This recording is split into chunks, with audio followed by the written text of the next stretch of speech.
Anil Goyal please.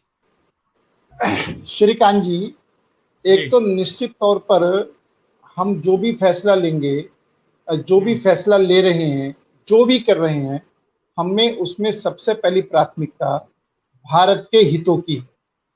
हमारे लिए भारत हित सर्वोपरि है और भारत हित के बाद में मानवता एक इशू है कि मानवता के नाते जो तालिबान में हो रहा है वो निश्चित तौर पर बहुत गलत हो रहा है। लेकिन सबसे ज्यादा दुर्भाग्य क्या है कि हमारे हिंदुस्तान के जो मुस्लिम नेता हैं, चाहे फारूक अब्दुल्ला हैं, चाहे मुफ्ती मोहम्मद वो हैं, वो सब अभी ही तालिबान के सुर में सुर मिला करके बोल रहे हैं। हमें तो इन जो जयचंद हैं जो हमारे देश में बैठे हुए हैं, इनके विषय में भी कांग्रेस को स्पष्ट कर देना चाहिए कि वो जो बोल रहे हैं उसमें कांग्रेस का क्या क्या पक्ष है। कम से कम हिंदुस्तान के हित में होते हुए हम वहां पर जो एक वो करें कि जहां पर मुस्लिम बहुसंख्यक में है वहां तो मुस्लिम राष्ट्र होना चाहिए, और जहां मुस्लिम अल्पसंख्यक में है वहां पर उनकी वकालत होनी चाहिए। अगर दो मतलब दुविधा में है तो विपक्षी दल दुविधा, अगर कोई किसी भी किस्म की दुविधा में फंसे हुए तो विपक्षी दल दुविधा में फंसे हुए हैं कि उनको इधर वोट बैंक की राजनीति दिख रही है, उधर सरकार को कटघरे में खड़े करने की कोशिश है। लेकिन हमारी सरकार निश्चित तौर पर एक एक कदम को फूक फूक कर रख रही है और उसके अंदर अगर हमारे राजदूत जी ने, मित्तल जी ने बात करी है तो उसके अंदर भी सबसे बड़ा विषय क्या रखा है कि तालिबान की जमीन पर आतंकवाद का, हमारे खिलाफ जो आतंकवाद हो उसका उपयोग नहीं होना चाहिए। हमारी पहली प्राथमिकता है कि भारत सेफ कैसे हो। निश्चित तौर पर हमारा निवेश वहां पर है, हमारा वहां पर निवेश है और हम पूरी तरीके से उनको खाली स्पेस भी नहीं देने वाले, लेकिन एक एक कदम को फूक करके रख करके हमको आगे बढ़ना है। और हमारे लिए अमेरिका, रूस, चीन वो कुछ भी सोचें, हमारी पहली सोच है हमारे देश का हित, हमारे भारत का हित, और भारत के हित को देखते हुए हम उस तरीके से सारी चीज को सोच रहे हैं। और आप जैसे देख रहे हैं कि आज भी चाहे रूस के वो हैं और चाहे अमेरिका के हैं, सबसे मिलकर मीटिंग कर रहे हैं, विषय पर चर्चा कर रहे हैं, कोई ना कोई रास्ता निकालने की कोशिश कर रहे हैं। और उस रास्ते में कौन सा निकल रहा है कर देते हैं, तुरंत आरोपित बैलेंस बना रहेगा।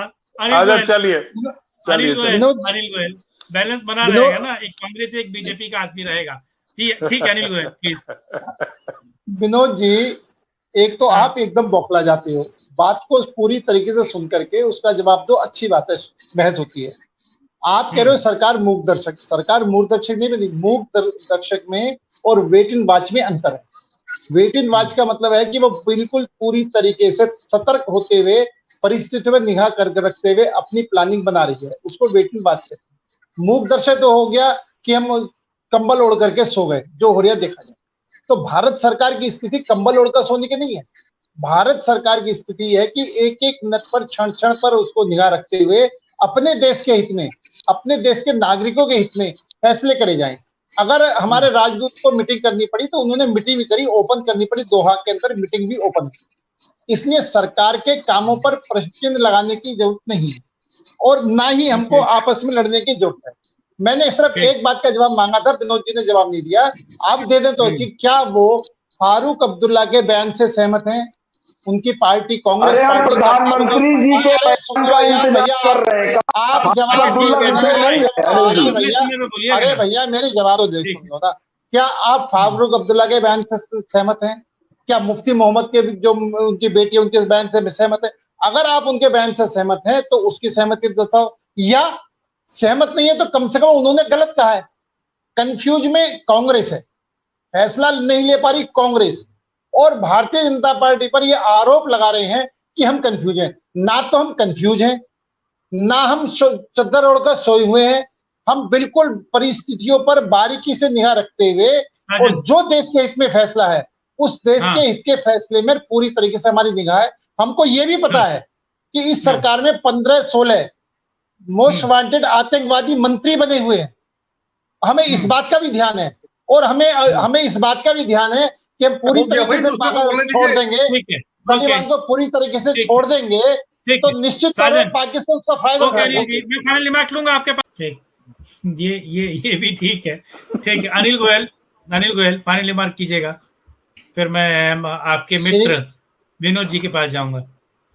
श्रीकांत जी, हमारी तो सिर्फ सबसे बड़ी जो चिंता है कि अफगानिस्तान की जमीन का इस्तेमाल भारत के खिलाफ नहीं होना चाहिए। उस चिंता को ध्यान में रखते हुए, भारत के हितों को ध्यान में रखते हुए बिल्कुल निश्चित तौर पर हमारे सब देश के सभी निवासियों को निश्चिंत रहना चाहिए कि सरकार पूरी गंभीरता से इस विषय को टैकल कर रही है और जहां तक संभव होगा वो पाकिस्तान को या चीन की मनमानी नहीं होने देगी। और आगे देखते क्या होता है। इस सब परिस्थिति में भारत बहुत बारीकी से इस चीज को देख रहा है।